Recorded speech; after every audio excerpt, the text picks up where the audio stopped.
nationalize what we built for them. They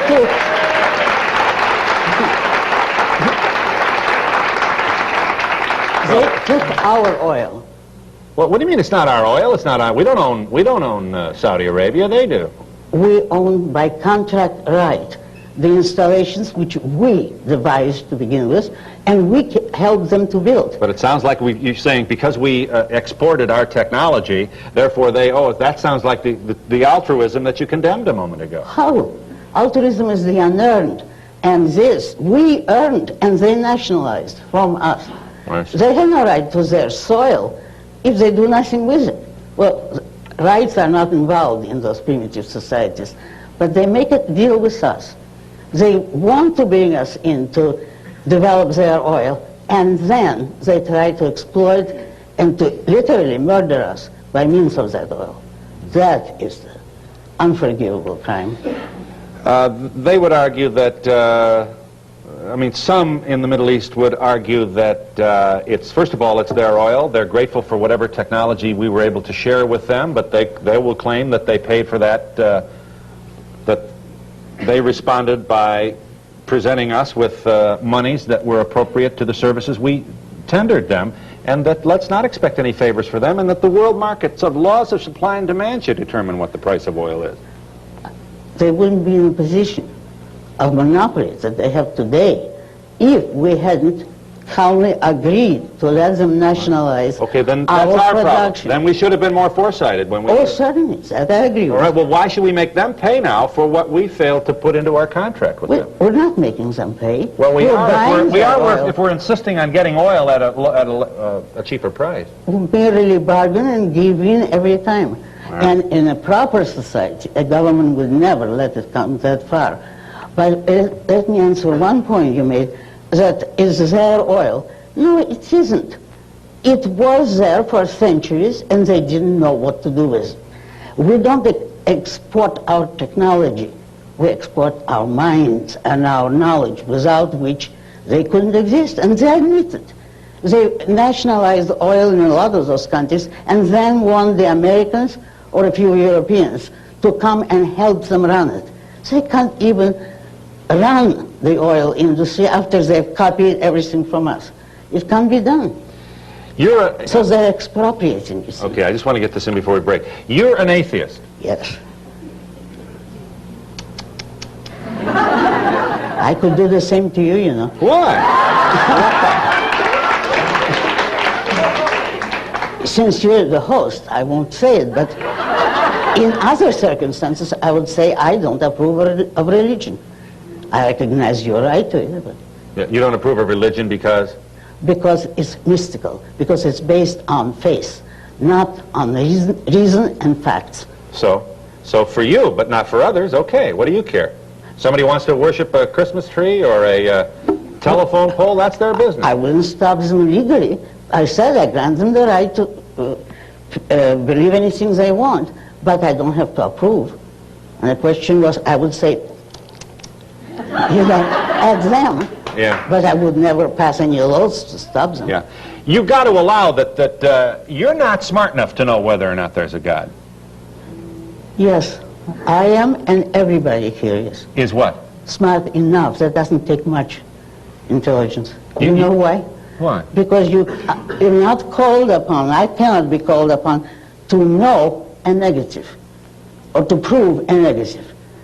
If there is a God and you prove it, that's fine. But you can't tell me you can't know that there isn't. I would say, yes, I know that there isn't because I've been given no evidence. Well, but the fact that you've been given no evidence may mean you just haven't been in the right place at the right time. Well, I mean, it may mean that. No. No. It could mean that about somebody else, but not about me. Right. Okay. Because I'm interested in this. Sure. I honestly don't want to be theatrical about this, and I'm not suggesting that you haven't been in this dialogue before, but I still have a lot of problems with, I think atheists are as arrogant as many of the so-called Christians or religionists that you decry. I'm saying... Arrogant in what way? In that you are here with your certainty saying there is no God, and anybody who believes there is there's almost a suggestion that you're foolish if you believe that there is. And I think that's a little arrogant and condescending. No, I don't call it foolish. I would have, if you want me to tell the truth, I think it's a bad sign psychologically. It is a sign of a psychological weakness, of a man who is afraid to stand on his own mind and his own responsibility. Because you see, the absence of proof has gone on for centuries. Every argument for the existence of God is incomplete, improper, and has been refuted, and people go on because they want to believe. Well, I regard it as evil to place your emotions, your desire, above the evidence of what your mind knows. Okay, and I regard it as intellectually lazy to look at the universe and to suggest, as you seem to be doing, that this is all some accident. I didn't say that. Well, how in the world did we get all this order? Aren't you impressed with that? No, because the order is only in good cases in the minds of your scientists who are able to understand some part of it. Yeah. But there isn't an artificial order in the universe, and it's not chance. What would be the alternative? Nature. That the universe, and remember, the universe is everything that exists, has always been here. Because you cannot discuss or know anything about what was here before anything existed. A zero the question's doesn't absurd. exist. The question is absurd. That's what was right. here before there was something here?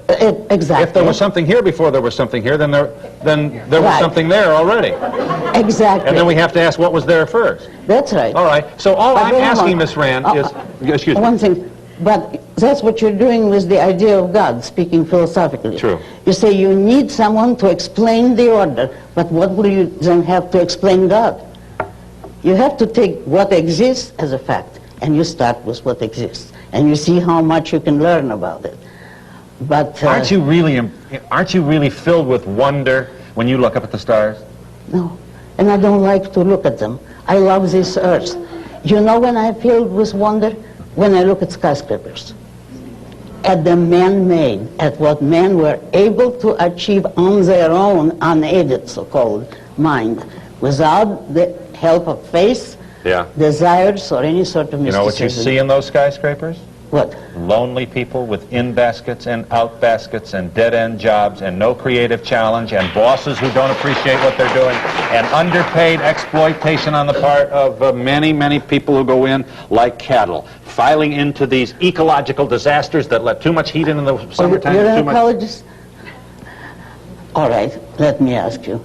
Would any human being, even a basket case, be better off in Iran or in Soviet Russia? Oh, well, no, of course not, but maybe... But wait, but the people who made, what I see when I see the skyscrapers is the men who devised them. The Howard Dork in the Fountainhead. The people who had the ability to bring us that far away from primitive jungles. Now that's the achievement. And observe, in this country, the poorest, most handicapped person is better off than a fully abled man almost everywhere else in the world. You were born, I should say, just in Tsarist Russia, Yeah. 19-something. 1905. You're 75 years old. That's right. Thank you. Didn't your family flee the Russian Revolution? No. They didn't. Yes. You fled in the 20s then. You left in the 20s. I left in 1926, alone. All right. Did you leave in fear, or do you have childhood memories of the... In fear of what? Of Russia? Yeah. In complete loathing. Loathing. For the whole country, and including the Tsarist period. It is the ugliest and incidentally most mystical country on earth. But they're the ones that decry atheism. They're singing your song.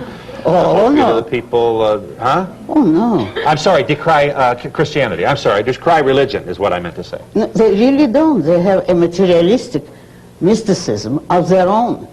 Because if the mystics, the religionist people tell you the mind, well, they don't speak of the mind, but usually the soul is the only thing of value about you, the body is evil. The Russians say no. I said the religions say yes, that. they do, yes. And the Russians will say, no, there isn't such a thing as a soul or a mind. There's only your body. It's materialism. They believe that you are not a man, but a collection of atoms.